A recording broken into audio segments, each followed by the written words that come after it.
ಮಾಂಚಾಳ್ contractor ಒಂದು ಆತ್ಮಹತ್ಯೆ.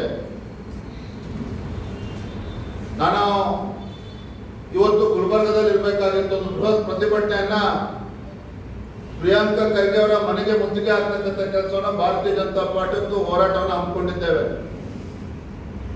ನಾನು ವಿರೋಧ ಪಕ್ಷದ ನಾಯಕರು ನಮ್ಮೆಲ್ಲ ಹಿರಿಯ ಮುಖಂಡರು ಗುಲ್ಬರ್ಗದಲ್ಲಿ ಇರಬೇಕಾಗಿತ್ತು. ಅವರೆಲ್ಲರೂ ಕೂಡ ತೆರಳಿದ್ದಾರೆ. ಆದರೆ ನಾನು ನಿನ್ನೆ ದಿನ ನಮ್ಮ ರಾಷ್ಟ್ರೀಯ ಅಧ್ಯಕ್ಷರು ನಡ್ಡಾಜಿ ಅವರು ಕೂಡ ಬೆಂಗಳೂರಿನಲ್ಲೇ ಇದ್ರು. ಮೊನ್ನೆ ದಿನ ಅವ್ರನ್ನ ಭೇಟಿ ಮಾಡಿ ನಿನ್ನೆ ಅವ್ರನ್ನ ಮನವಿ ಮಾಡಿಕೊಂಡು, ಯಾಕೆ ನಮ್ಮ ಪಕ್ಷದ ಮುಖಂಡರಾಗಿರ್ತಕ್ಕಂಥ ಬಳಗಾರ್ ಅವರು ಹಿಂದೆ ನಮ್ಮ ಬಿಜೆಪಿ ಸರ್ಕಾರ ಇದ್ದಾಗ ಉಗ್ರಾಣ ನಿಗಮದ ಅಧ್ಯಕ್ಷರಾಗಿ ಸೇವೆಯನ್ನು ಸಲ್ಲಿಸಿದ್ರು.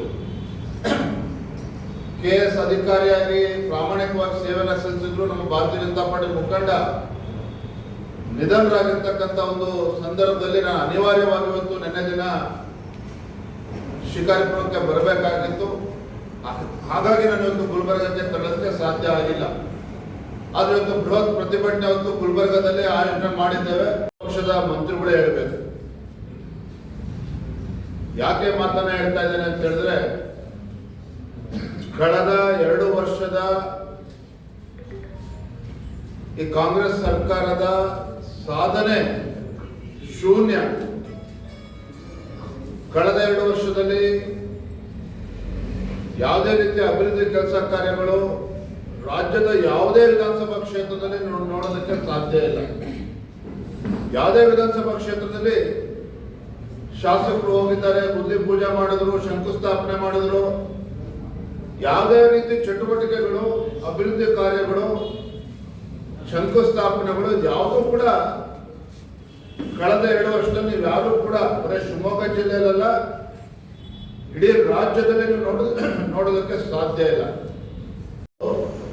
ತಾವೆಲ್ಲರೂ ಕೂಡ ಗಮನಿಸಬೇಕಾಗಿರ್ತಕ್ಕಂಥ ಅಂಶ, ಪತ್ರಿಕೆಗಳಲ್ಲಿ ಇನ್ನೊಂದು ಹೊಸ ವಿಚಾರ ಚರ್ಚೆಗೆ ಮುನ್ನೆಲೆಗೆ ಬಂದಿದೆ. ಕಳೆದ ಕೆಲವು ತಿಂಗಳುಗಳಿಂದ ಸಿದ್ದರಾಮಯ್ಯನವರು ಬಜೆಟ್ ನಂತರದಲ್ಲಿ ರಾಜೀನಾಮೆ ಕೊಡ್ತಾರೆ. ಆ ಅಂಡರ್ಸ್ಟ್ಯಾಂಡಿಂಗ್ ಕೇಂದ್ರ ಮಟ್ಟದಲ್ಲಿ ಕಾಂಗ್ರೆಸ್ ಹೈಕಮಾಂಡ್ ಮಟ್ಟದಲ್ಲಿ ಆಗಿದೆ ಅನ್ನೋದನ್ನ ಸೂಕ್ಷ್ಮವಾಗಿ ಕಾಂಗ್ರೆಸ್ ನಲ್ಲಿ ಚರ್ಚೆ ಆಗ್ತಾ ಇದೆ.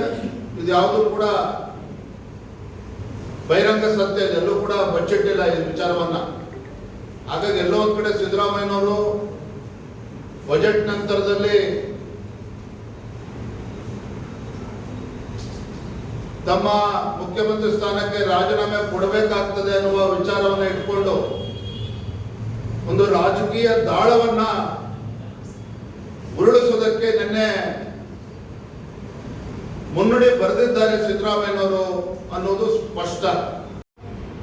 ಯಾರಿಗೆ ಆ ಜಿಲ್ಲೆನಲ್ಲಿ ರಾಜಕೀಯ ಹಿತಾಸಕ್ತಿ ಇದೆಯೋ, ಯಾರಿಗೆ ಗುಲ್ಬರ್ಗ ಬೀದರ್ ಜಿಲ್ಲೆನಲ್ಲಿ ವಿರೋಧ ಪಕ್ಷದವರು ಬೆಳೆದ್ರೆ ಇವರ ರಾಜಕೀಯ ಬೆಳೆ ಬೇಯಿಸ್ಕೊಳ್ಳೋದಕ್ಕೆ ಸಾಧ್ಯ ಇಲ್ವೋ ಅಂಥವ್ರು ಇದರಿಂದ ಇದ್ದಾರೆ ಅನ್ನುವ ಗುಮಾನಿ ಸ್ಪಷ್ಟವಾಗಿ ಗೋಚರ ಆಗ್ತಾ ಇದೆ. ಹಾಗಾಗಿ ಇದ್ರ ಬಗ್ಗೆ ಸಂಪೂರ್ಣವಾಗಿರ್ತಕ್ಕಂಥ ನಿಷ್ಪಕ್ಷಪಾತವಾದಂಥ ತನಿಖೆ ಆಗಬೇಕು ಅಂತ ಹೇಳಿದ್ರೆ ಅದು CBI ಇಂದ ಮಾತ್ರ ಸಾಧ್ಯ ಅಂತ ಹೇಳಿ, ಒಟ್ಟಾರೆಯಾಗಿ ಸಂಪೂರ್ಣ ಪ್ರಕರಣವನ್ನ CBI ತನಿಖೆ ಕೊಡಬೇಕು ಅಂತ ಹೇಳಿ ನಾವು ರಾಜ್ಯ ಸರ್ಕಾರಕ್ಕೆ ಆಗ್ರಹವನ್ನು ಮಾಡಿರ್ತಕ್ಕಂಥದ್ದು.